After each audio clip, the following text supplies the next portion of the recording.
Everybody, what is going on? So in this video, I have a very special guest. You're probably familiar with him from the Grand Circle Tour podcast, as well as Disney Family Man 23. George, welcome to the channel, buddy. Hey, thanks for having me back. It's always great to come on and talk some Disney. Yes, it's a pleasure. It's a pleasure. So in this video, I really wanted to talk to you because we just closed out the nightmare that was 2020. Right? We just closed out 2020. It's now 2021. But I guess now we could call that the nightmare after Christmas. Right. Exactly. Exactly. The nightmare after Christmas, known as 2020, is officially ended. But I wanted to kind of go over with you how this year has really been a seismic shift for the Walt Disney Company. And the first segment, or the first aspect, so to speak, of the company I want to talk to you about are the parks.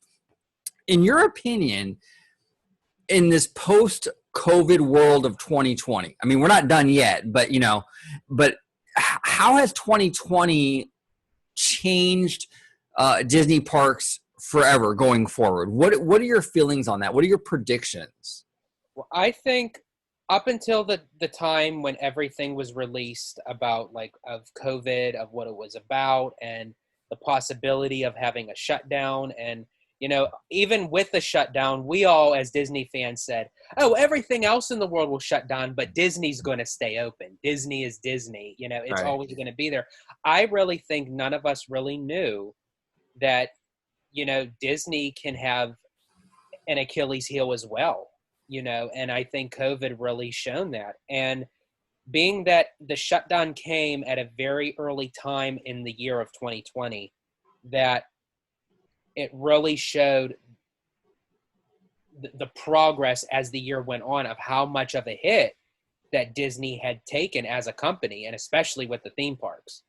Because I think that if it would have happened maybe at the end of 2020, Disney still would have had a lot to bank on, that they could have said, okay, well, we did a very successful year in 2020, but from it happening in March and moving forward, and Disney World not opening until July, and Disneyland not even being opened yet, and the cruise line not even up yet, that division, I think, really even took Disney by a surprise, as a company. And I think with moving forward, I think what Disney's main focus is that in the unlikely event, God forbid, when all this is said and done and it's over with, that if something else were to occur where they would have to do not even another shutdown, but where they would have to alter their ways of having people go on vacation, because with Disney, it's not just a little bit of people. It's a lot of people. I mean, if you look at pictures and photos that people post on the media, social media of back in 2016, 2017, 2018, they're shoulder to shoulder in the parks. Yeah. It's nowadays, with COVID and everything, I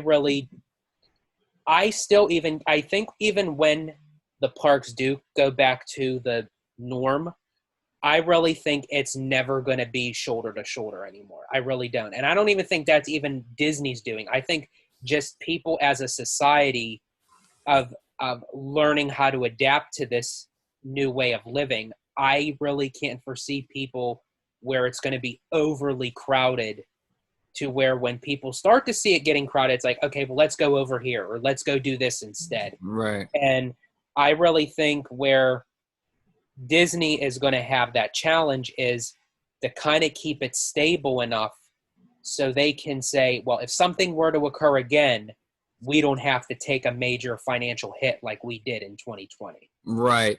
And it's interesting because, Asia, like Japan, for example, wearing a mask is part of their culture. I mean, they've been doing this for years. A lot of them wear masks in public, even long before the pandemic. And I'm wondering if that's going to be something that's going to be a cultural norm, for America now. Where people just, maybe every flu season, people just wear a mask, or what have you. So it's interesting. What are your feelings, George, on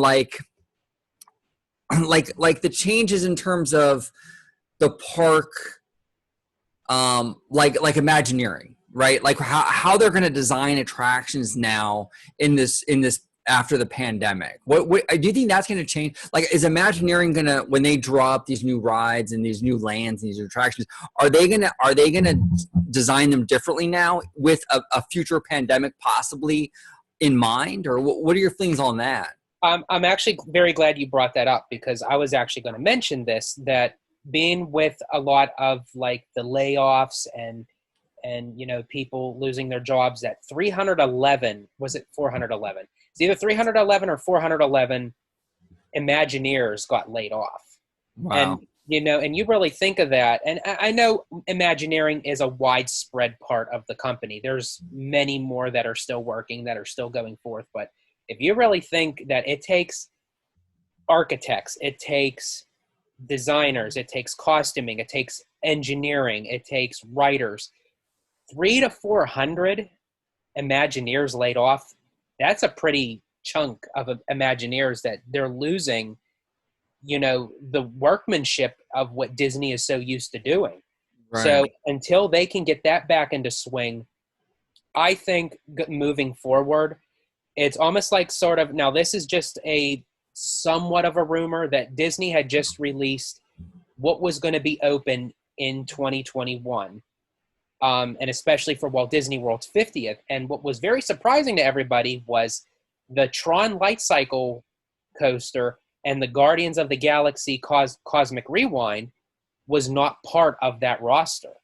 Interesting. And they were now leaning more towards an opening of 2022. Well, pre-COVID, Disney was going to pull out all the stops for the 50th. They were probably going to have Tron, Guardians, Ratatouille. They were going to probably have majority of Epcot done. And obviously with the COVID, that it definitely had slowed down the process of, the construction. So as far as with maybe not having a whole lot of construction teams going at the same time to kind of keep space, I think that as far as construction goes, that we thought that Disney took their time now with attractions. I think it's going to be even longer. That when they announce something, I can foresee just not even, now usually like with a land, it usually takes about 4 to 6 years depending on the land. But I think that's what it's going to be for individual attractions moving forward. I think they're going to announce it, but I think it's going to take several years of processing just to get the attraction up, because if they start going one attraction after another, they know it's going to draw in the crowds, and they want that money, but is it going to hurt them in the long run for them to have to possibly shut it down? So it's like they have to try to find that balance of getting people back into the parks to kind of stretch it, but at the same time, they don't want to overdo it with the crowd control.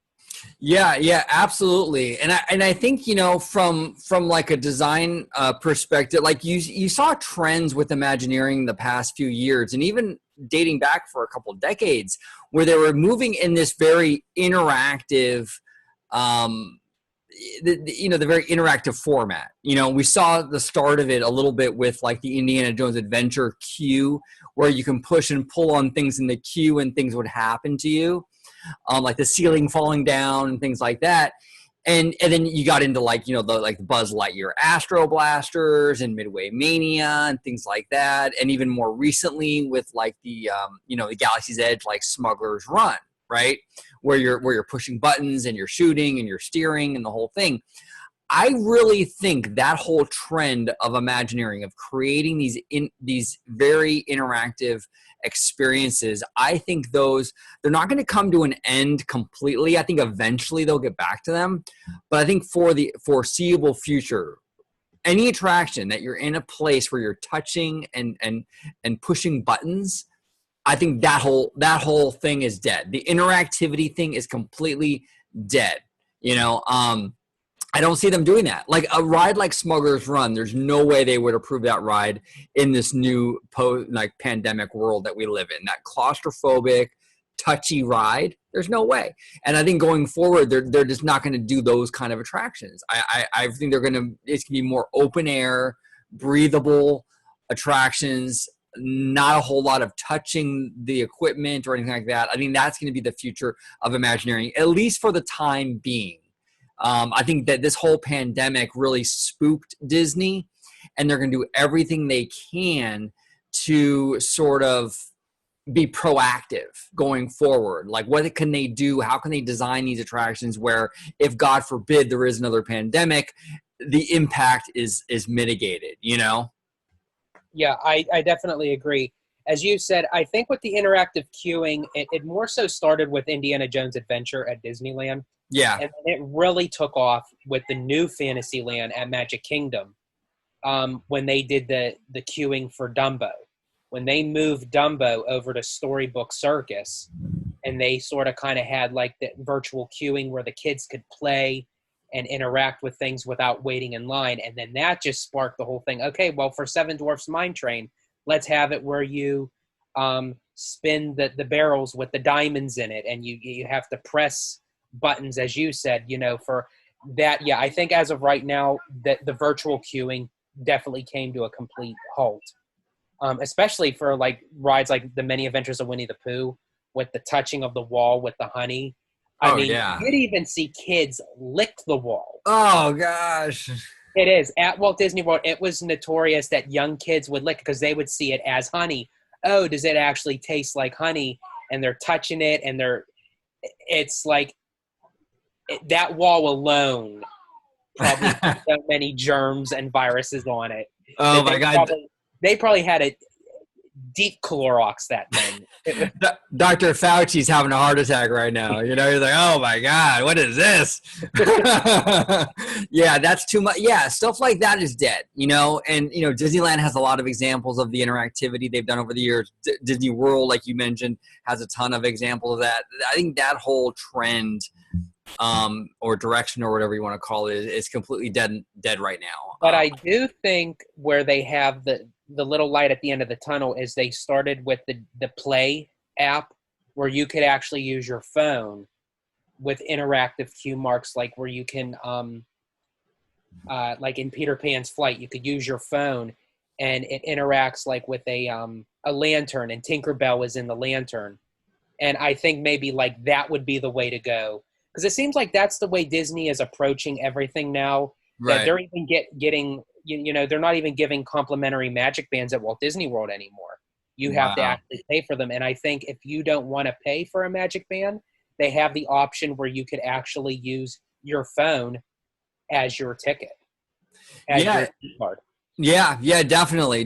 They are moving more towards app-based programs. I know here at Disneyland, like a lot of people now have their annual passes on their phone, and they scan. There's like a barcode. You can scan it on your phone. You don't have to get your wallet out and do the whole thing with the pass. Yeah, maybe you're right. Maybe everything's going to just be like this touchless thing and this touchless interactivity.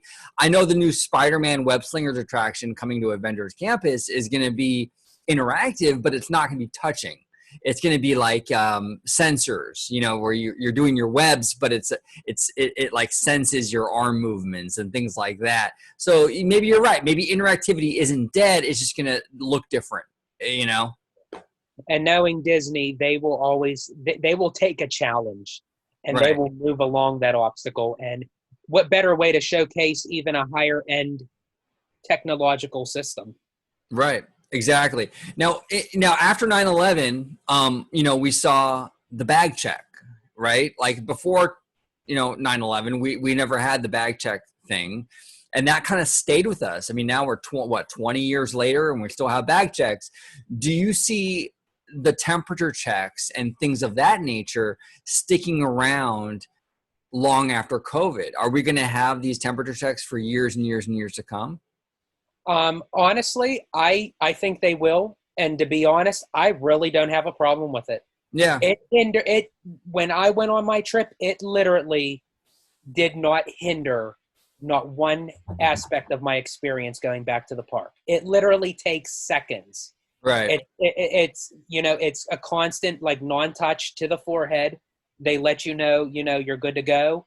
and there's no big line. You actually have,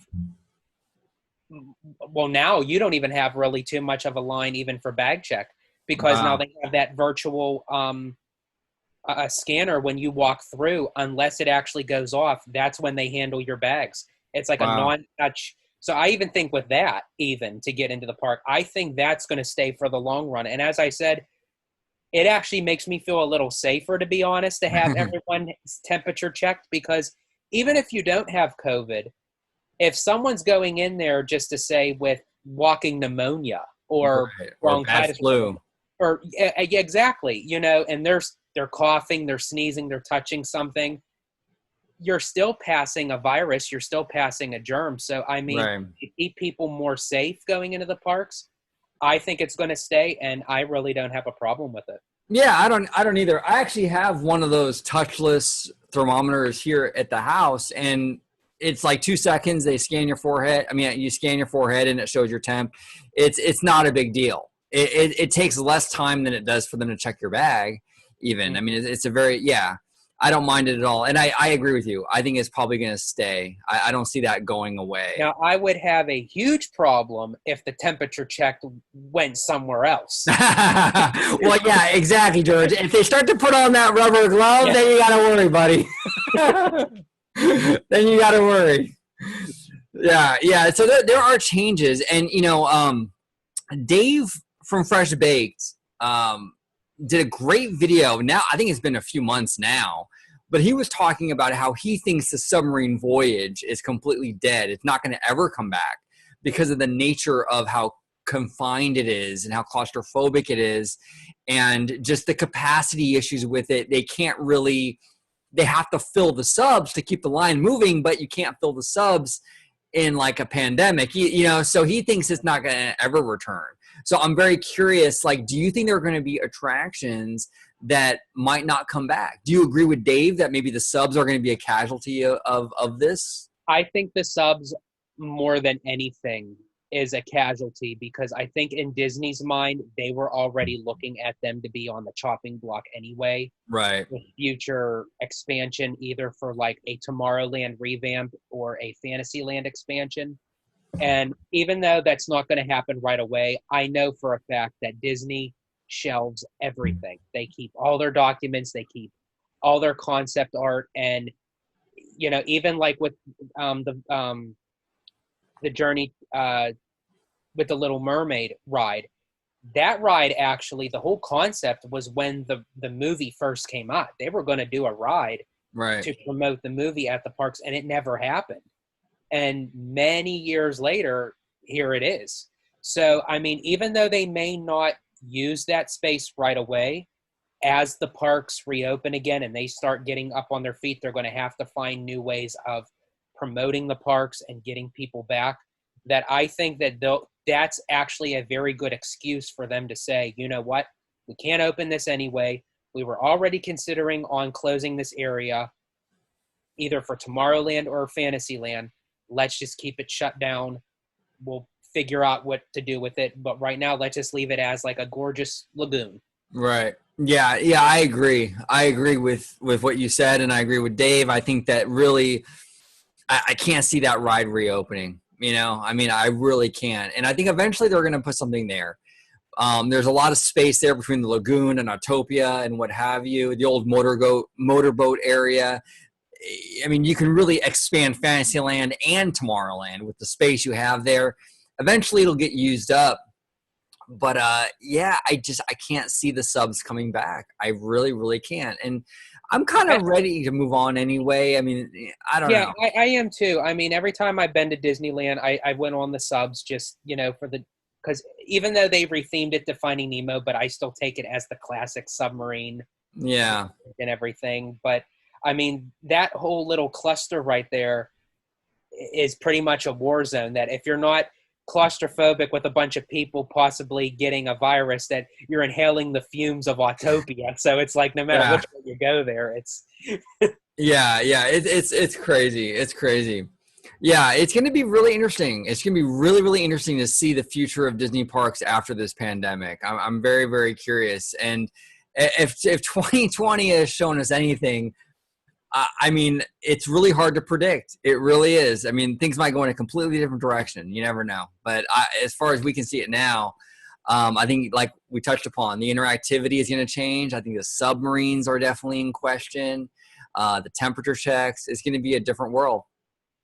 And even with the entertainment goes, I mean, because Right. there's only so much that you can, do as far as like with interacting with each other, and even for the performers for entertainment purposes. Like right now at Walt Disney World, really hardly any of the shows are open. Beauty Wow. and the Beast, Fantasmic, Festival of the Lion King, Finding Nemo the musical, they're all still shut down. So even when you take the notion of where they even said that Mickey's Magical Map and Frozen will not be returning, period, that's pretty much telling me the notion of, okay, well, they were going to do something with Hollywoodland. The only thing that was really keeping that open was the Hyperion Theater that was holding Frozen, and then that whole area with the Fantasyland Theater with Mickey's Magical Map, that's room for expansion and change. So I think Disney's looking into the way now into the future more than what they are, of saying, what really can we do with this, with these areas that we no longer can really utilize because of COVID. Right. So that's where I think in Disney's mind, between Autopia, the submarines, the Fantasyland Theater, the Hyperion Theater, I think being that they're not really going to reopen them right away, I think that it's just going to be scrapped and rethemed to utilize that space of what it is post-COVID. Right. Yeah, absolutely. Absolutely. Now, well, also another thing I wanted to actually bring up real quick before we move on to our next segment is, with the pandemic and with things shut down and with a lot of businesses now reeling and having trouble and struggling to even survive, I mean, I could be wrong, but I think a lot of these businesses around the Disneyland Resort now, which maybe wouldn't have sold their property to Disney a year or two ago, are suddenly thinking, well, you know what? Maybe that's not such a bad idea. Maybe I can sell my motel or my hotel or my restaurant or my liquor store or whatever to Disney, make the money and walk, because they're not making anything right now. So maybe it's an opportunity for Disney to kind of snatch up some land around the resort for possibly the future expansion and stuff. I agree with that, because I think with a lot of those businesses, they really took Disney for granted, but yet at the same time underestimated the power of the magic, so to speak. Right. Because they just could not gut the fact that Disney was there, but yet Disney was bringing them the business. Right. So exactly. I think with everything shut down, I think that if push comes to shove and really the state of California does not reopen to an extent anytime soon, I think it is going to force these businesses to take whatever they can get so they could at least walk with something and have some money in their pocket. And that gives Disney the opportunity to say, hey, we'll offer this to you. And even if Disney doesn't do anything with the real estate right away, at least they know it's theirs. Right. They can have it down the road. And I think in time, even when stuff does reopen, it may just be too far gone that you can't save it. And right. I think even with those hotels, Disney also needs those good neighbor hotels, because they only have 3 resort hotels on property. And unless you want to fork out an arm and a leg to stay there, everyone usually stays at a good neighbor hotel. Right. So in order to utilize that land, if they were to give it up, I really think that would be Disney's golden opportunity to get that land, even for a possible third gate. Because I think Disneyland, out of all the parks now more than ever, they really need to find a way to promote itself just as Disneyland, not as the company, but as Disneyland itself, to get people to come back, because they've been closed way far more than what I anticipated. Yeah, me too. And it doesn't look like it's going to happen anytime soon. I mean, with the vaccine, I mean, there's light at the end of the tunnel, but even with the vaccine, the general public isn't going to get the vaccine probably till March or April. And then you got to account for, a month or two of that kind of taking hold, then you're back into summer. I mean, we're talking a year and a few months into But that's where I'm still leaning more towards that, because also part of that 2021 list of things to open was Avengers Campus was on that list, and they marked it as summer/fall of 2021. Wow. I guess that's their timeline. I guess they think that that's when they're going to reopen. So if Avengers Campus is going to open during that time, I'm guessing that's when the whole resort's going to hopefully reopen during that time. Yeah, hopefully. Now, switching gears a little bit, but still staying on the topic of 2020 and its effect in the Walt Disney Company, let's talk about the film division. What are your thoughts, George, on how 2020 has changed Disney films going forward? What are your feelings on that? Well, for films, that really impacted everything. It impacted how we experience the movies, how movies are produced, how the whole movie making process really went upside down. Right. Because movie theaters are not, in conjunction to anything right now. And even with filming, certain things got delayed, certain things got canceled, post-production, pre-production, everything got in shambles because they also have to work around the notion of the actors, the crew. Everyone has to get tested daily before they walk on that set, because watching a movie, nobody's wearing a mask. No one's doing social distancing. So they have to utilize their tools of saying, okay, well, we have the COVID testing. Let's use it in order to get things filmed. And from that being delayed, movie theaters not opening, it's almost like not really knowing what to do. And I think that's where Disney kind of went back and forth with, the Jungle Cruise and Black Widow, that they just kept on putting it off because during that time they probably thought, okay, well, in a few months we're going to be open, never really thinking it was going to last this long. Because I really do think if they anticipated that, Black Widow would have been out before the live action Mulan. That's just my opinion. Yeah. But anyway, I truly think that, and I'm probably in the minority here, but I think as far as with the films go, I really think that Chapek is the best person for that. Uh-oh. George, you're going to get canceled, buddy. You better watch out with that. I know. And the reason why is because he's so leaning more towards with the streaming service. Yeah. That I think Disney released Disney Plus at the best time that it could. Oh, absolutely. Because I think without the streaming service, they would have been in deep doo-doo. Oh, yeah, absolutely. Absolutely. Yeah, I think this whole thing with the film division is interesting. And I think that the whole game has changed. And not just for Disney, all of them. Disney, Warner Brothers, Universal, the game has changed. Before, where like the movie theater experience was the bulk of the money made for these studios, I think that piece of the pie is going to shrink significantly going forward. Before it was like, the $1 billion movies like Avengers and what have you. I think those days are gone. I really do. I can't see another movie making what Endgame made in the theaters anytime soon.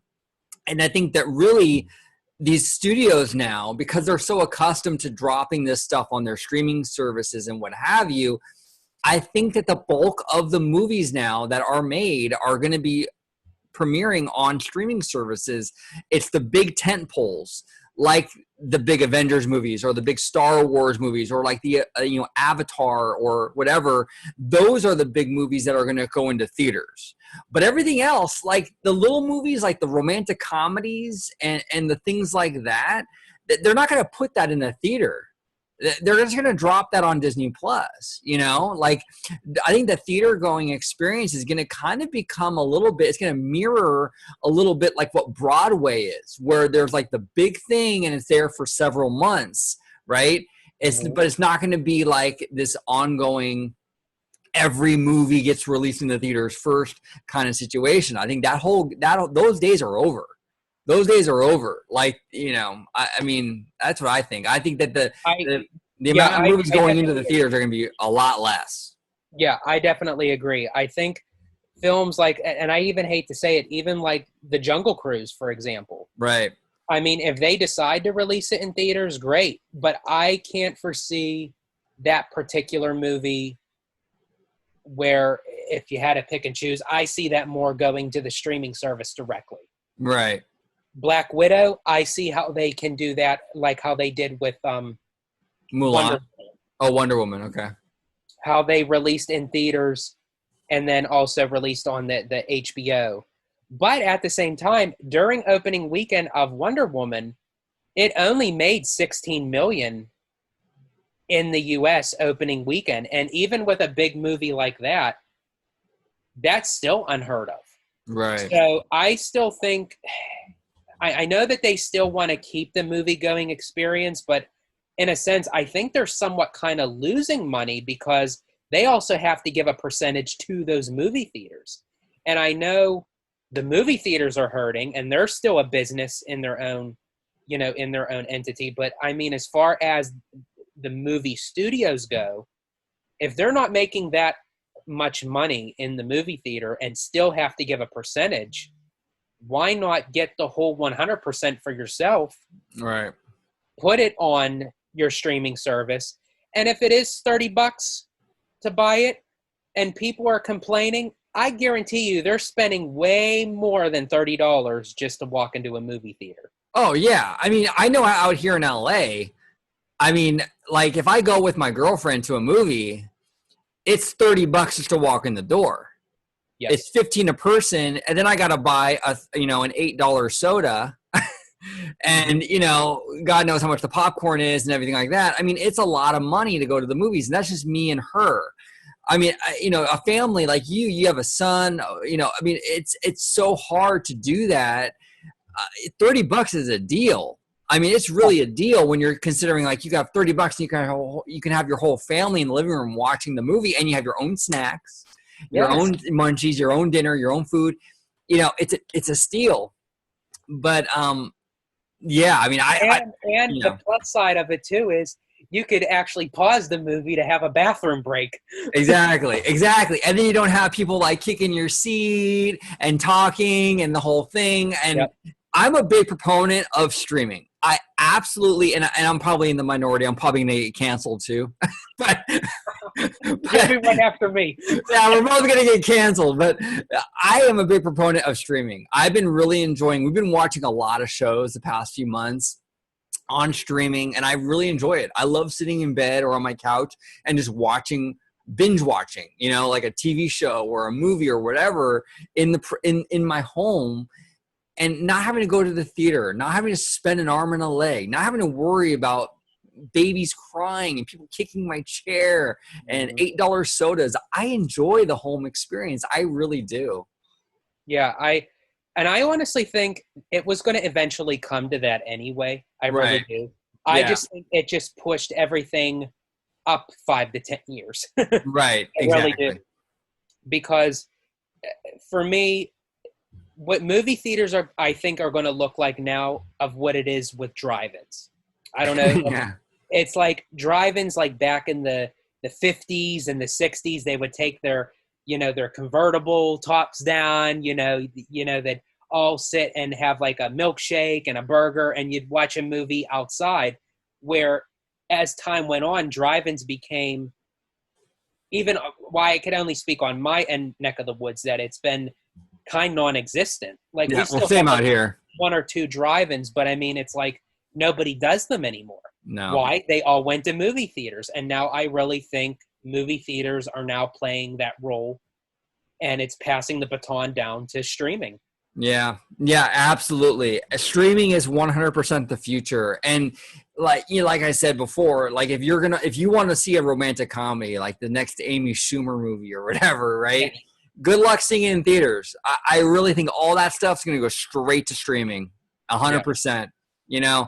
Yeah, like the big movies, like you talked about, Wonder Woman, and like, Batman and the Marvel movies and Star Wars, that's all going to go in theaters. Those are big tent poles, but everything else is going HBO Max, Disney Plus. That's where they're going to go. And actually, it just dawned on me right now that you said that, because that now opens up more theaters. Right. Like when you go into the movie theater, you have theater 6, theater 7, theater 8, where if they have all those theaters playing the same blockbuster movie, they can get more people in and out at the same time. Right. Where it's not taking up a theater where you're only having 2 people sit watching a romantic comedy with Sarah Jessica Parker. Right. It's like, they can have maybe 3 theaters having Avatar and 3 more theaters having something with Star Wars and 3 more with Marvel. So if they just have 3 movies playing in that theater, but they have multiple screens going with that same movie, as I said, you could put less people in them, get more people out, and you still bang for your buck. Yeah, absolutely. The movie industry is going to be completely changed.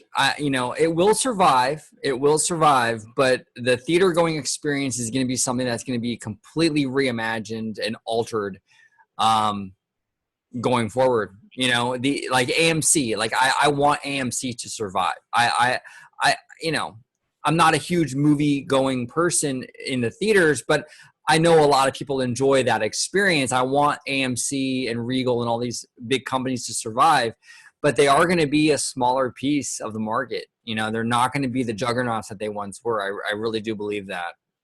Yeah. Times are changing. It's like when the animation was kind of phasing out traditional animation, with CGI, right? Mm-hmm. It was sort of the same thing. It's like, hand drawn is still here with us, we still can access that, but it's not what it was, Yes, absolutely. And even then, when they said, hand drawn's coming back, and they tried it with The Princess and the Frog, and don't get me wrong, I love the film. Yeah. But it just seems like in today's time, nobody wants to go see a 2D animated movie anymore. Yeah. Yeah, that for me, that was the thing that really kicked me in the gut, because I love hand-drawn animation. That was the thing where I do too. And honestly, the animation that they did on The Princess and the Frog was phenomenal. It almost brought me back to the era of how they did the animation for Beauty and the Beast and The Lion King and Aladdin. Yes. That's what it took me back when they did The Princess and the Frog. Yeah.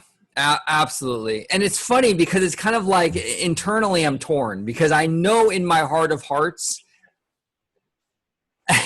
Walt Disney would have abandoned hand-drawn animation like that. He was always a forward thinker, always the next. And I know he would have dropped it. He would have dropped it like that, and he would have went to the next thing. But me personally, I have a hard time letting go. I have a very hard time letting go. I hear you. Because it's even like when he even quoted on the Imagineering story, it was on one of the episodes where he's talking during an interview, and he said, even like with Snow White and the Seven Dwarfs, that was the movie that started animation, feature-length animation completely. And yet when he said, when we wrapped, it's done. It doesn't mean anything to me. I move on. I go forward. And I wanted something with the parks that it could keep growing. It could keep expanding. So it's like, even though with us, we see Snow White as this cherished Disney jewel, no pun intended, but Right. that to Walt himself, he's like, oh, when the movie wrapped, I'm done. It's gone. It's like, right. I'm moving on to the next project. Yeah. I mean, and there was even like, stuff about like, I think it was on the PBS special they did a few years ago, which is phenomenal. If you guys haven't seen that, check that out. The PBS Walt Disney, I think it's called The American Experience. But it was phenomenal. I think it was like 4 or 5 years ago now. But they were even talking about how Walt basically, when he was working on I think it was Epcot. Like Disneyland was open, and now he's kind of focusing on Epcot. He kind of said to the studio, like, "Hey, I trust you guys with the animated films, but you guys do the animated movies. I'm going to focus on Epcot now in the parks. You know, it's just funny to me that like we, you know, as fans, we cherish these movies. We hold on to them. And Walt was like, yeah, you guys handle it. You guys handle it. I'm going to be working over here now. You know, he was always about the next thing. Mm-hmm. Yeah, it's almost like when something was, and I think that's why the parks to him were so near and dear, even over the films, because as he said, it was something that can continue to grow and expand and change and evolve. You know, he was all about change. And yet we always go by his philosophy, but yet at the same time, when it's something that he touched or he was involved in, it's like, that's like the Garden of Eden. It's like nobody goes near it. Right. Exactly. That's exactly it. Yeah, exactly. Yeah. And that's why I'm a real proponent of change in the parks and what have you, because I do know that Walt would have definitely, he would have been all for it. You know, he wanted these places to change. I know as fans, we have a hard time with it, but this is what he wanted for these places, you know? So, but the final segment I wanted to talk to you about was, you know, we talked about the parks, we talked about the film division. How do you think 2020 is going to permanently affect Disney Plus specifically? So what's the future of Disney Plus? Like, what's this pandemic going to do for this particular platform? Well, as I mentioned during the last segment, that Disney could not have picked a better time for them to release Disney Plus. It came out at the most perfect time. You know, I think that if they were releasing it in the midst of COVID, who really knows if we would have even gotten The Mandalorian on time, or if, you know, anything was going to be, you know, even released. It may have just been all the older content, which, don't get me wrong, I'm all for the original content. I'm a big believer of that. But it could have delayed the streaming service big time. So I think it came at the appropriate time. And now I really think Disney is going to utilize that streaming service. And I think for them to even have a type of meeting just for Disney Plus, Yeah. you know, to release everything that's coming out in 2021, that's saying something big. And I think this is just the start of, as each year goes on, you know, like when they said, oh, by this year it'll have X amount on Disney Plus, and then by this year it'll have this amount.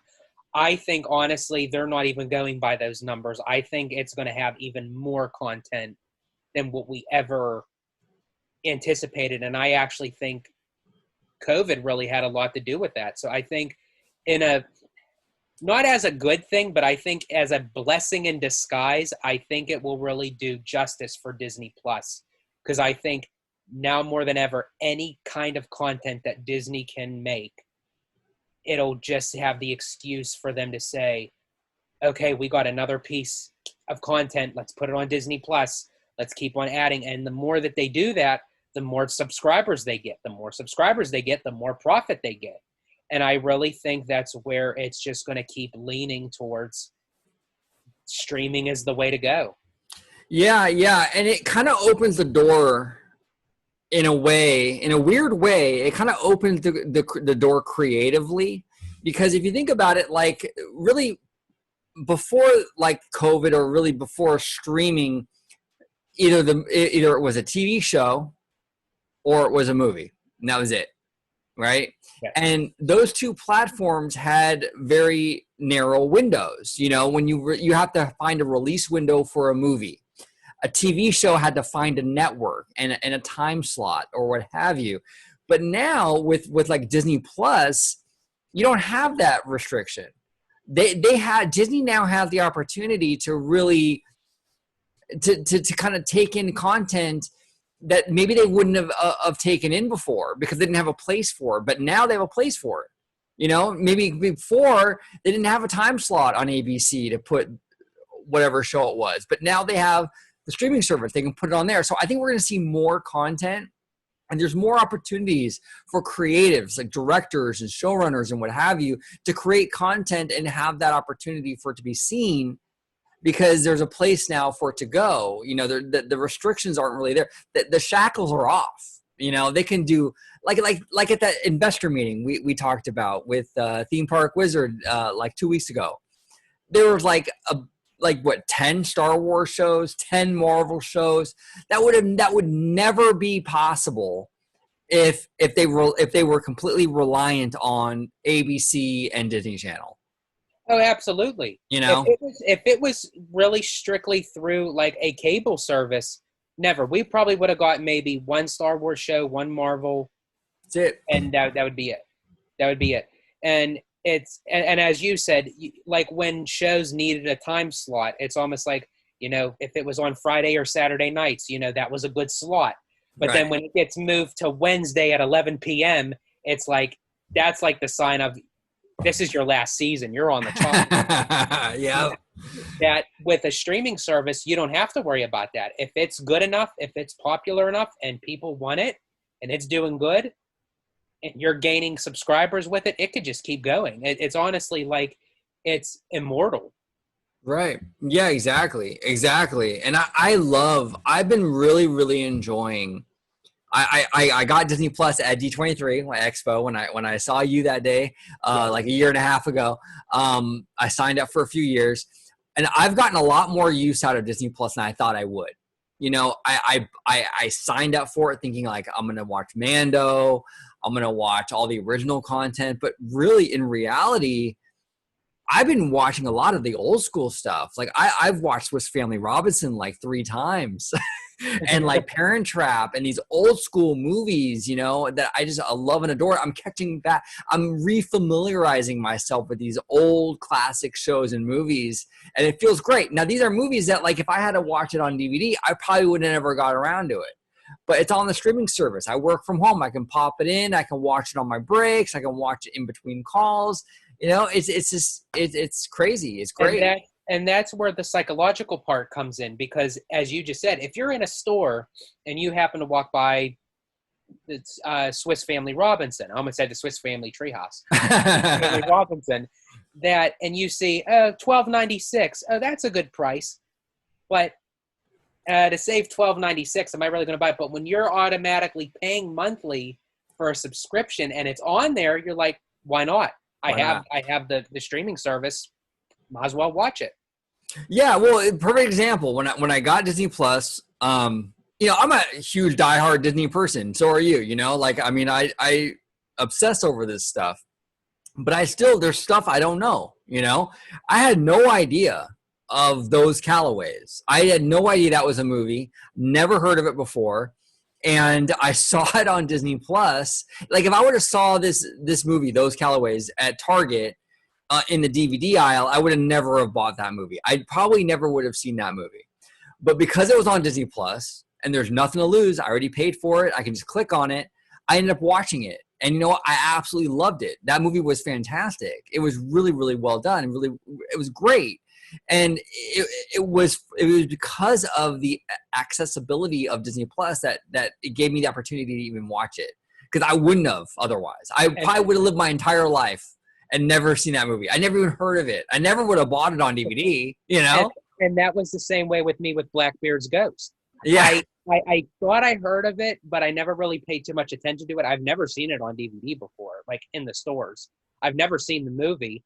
And you know, it was during our shutdown period and we were home, and that was like the best time to start binge watching everything. And we thought, how about Blackbeard's Ghost? Let's read the caption. Let's give it a try. And it is a really good, and I can't believe for how old of a movie that is, how funny it was. Oh yeah, it is. It's so dated, but yet you get the jokes. You understand it. But I would have never bought it. I would have never bought it in the store. No, never. Yeah, same here. I watched it too, and I loved it. Never saw it before. Huge Disney person. I love Disney. You know, I mean, I dedicate my whole channel to Disney.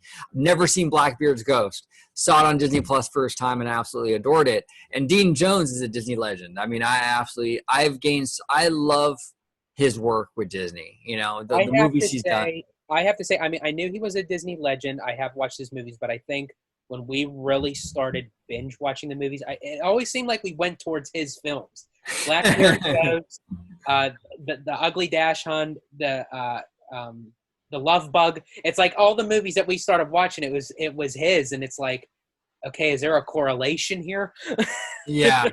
Yeah. I know, right? I know. I mean, he is really, really great. He's really great. And he's really, I think also he worked a lot with Suzanne Plachette in a lot of these old movies, like The Ugly Dachshund. And she was great. They played off each other really beautifully, you know? I mean, they were just fantastic together. And that's another thing.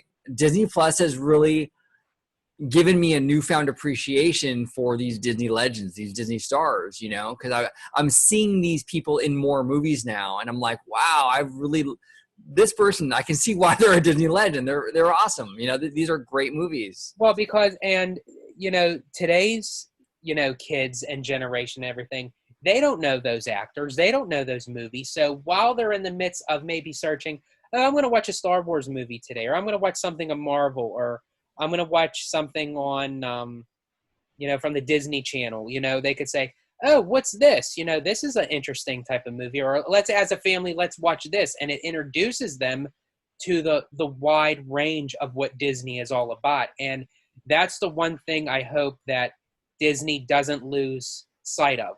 Not that it all just started with a mouse, but I hope that Disney doesn't lose sight of that. We want new content. We want all this stuff. And I'm very glad that we're getting it. But I also hope that they put on all the original material, all the classic material, all the behind the scenes of, like, with your host, Walt Disney, and how he took us behind the scenes of his films and the theme parks, and how Disneyland got started by promoting it on ABC, and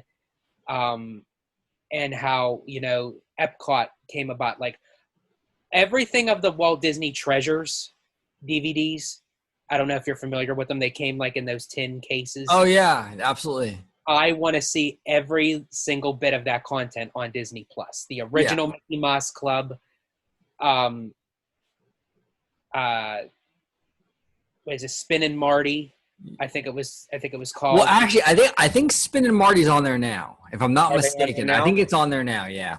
Okay, but like all that original content, you know, Zorro. Like, I want to see, because I know Davy Crockett's on there. Yeah. You know? Yeah. So, I mean, I love that traditional classic Disney that a lot of people don't really think about it. Because when you think of Disney, you think of Mickey Mouse, you think of, you know, Pixar, and now you think of Star Wars and Marvel.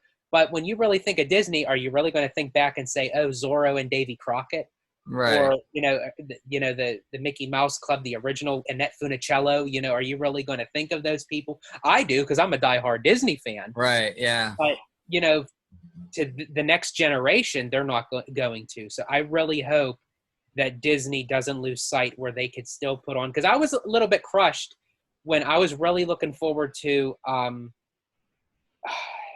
it was something that was supposed to be on Disney Plus back in May. It was something that, Disneyland Goes to the World's Fair. That's it. Because I was waiting for the same thing and it didn't happen. I was so looking forward to that, and I was like, oh, when that day comes, that's the first thing I'm watching. I'm putting it's like it never came. Never came.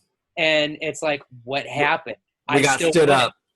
Yeah, we did. It's like going on a date and you're just sitting there with your glass of wine and you're like just waiting for the person to show up. It's like, they never show. Yep. Yeah, exactly. Yeah, I want to see that stuff, man. And even like the more modern classics, like the old school Disney Channel shows that we grew up with, like Dumbo's Circus, Adventures in Wonderland, you know, Under the Umbrella Tree, things like that. I want to see that on Disney Plus. You know, you don't have to drop it all at once, but like trickle it in. You know, I want to see that stuff again. It brings me back to my childhood as a kid. I've watched a lot of that stuff. I want to see that stuff again. You know, and honestly, I don't know if you ever had the time to watch it. Did you see The Mouseketeers at Walt Disney World? I didn't. I've been meaning to watch it, but I haven't seen it yet. If you watch it, the one thing that this content has that nothing else has on Disney Plus is in between, they actually still kept the commercial breaks. That's great. For its original airing. So when you actually watch it, you're seeing the commercials that aired with it when it first premiered. And I thought that was so fantastic. So for me, I'm not even going to say if, when they put Dumbo Circus on, when they put Under the Umbrella Tree, when they put Adventures of Wonderland on, I want them to keep the original 80s and 90s Disney commercials in between it. Yeah, absolutely. That would honestly it would be like just rewatching the original Disney Channel all over again. All over again. Now, I got to ask you, because you're younger than I am, so I'm not sure if you were too young for this, but did you watch the Mickey Mouse Club in the 90s? Yes. MMC? You watched it? Yes, I did. Yes. I would love to see that on Disney Plus. I mean, I was a huge fan of that because I was that age group, that target demo at that time. But I miss that show. I would love to see that back on the Disney Channel. On Disney Plus. I would actually like for them to make just a section just titled the Mickey Mouse Club, and they have the original 1950s Mickey Mouse Club, then they have the 70s, they have the 90s. Like, just have, like, all the generations of the Mickey Mouse Club on, and you can pick and choose and watch whatever you want. Yeah, no, absolutely. Absolutely. Man, I was obsessed with that 90s Mickey Mouse Club. I bought the album. I'm a big hip-hop and rap person. I still am, and it had a lot of rap and hip-hop in there. And I loved Carrie Russell at the time. I had a big crush on her. You too? Yeah. That show was so awesome. I loved it. I absolutely loved it. Actually, it's funny because in like the early 90s, like 93 or 94, they did like a Target. They did like a partnership with Target, right? Mm-hmm. Well, that definitely came full circle. It came full circle, right? Exactly. And they had a partnership with Target, and they did concerts, like little mini concerts in Target parking lots. So my mom knew how obsessed I was with Mickey Mouse Club, and we actually found a local Target very close that was going to have the MMC, the Mickey Mouse Club, and they were going to perform, you know? Mm-hmm. So we went there, and that day it was raining. The one day in California, it freaking rains, right? It was raining, so they had to cancel the show, but all the MMC, all the Mouseketeers were there. So they actually arranged like a special like meet and greet. We can actually meet them and take a picture and what have you. It was pretty awesome. But I got a picture with Carrie and like, you know, Tony, Luca and all them.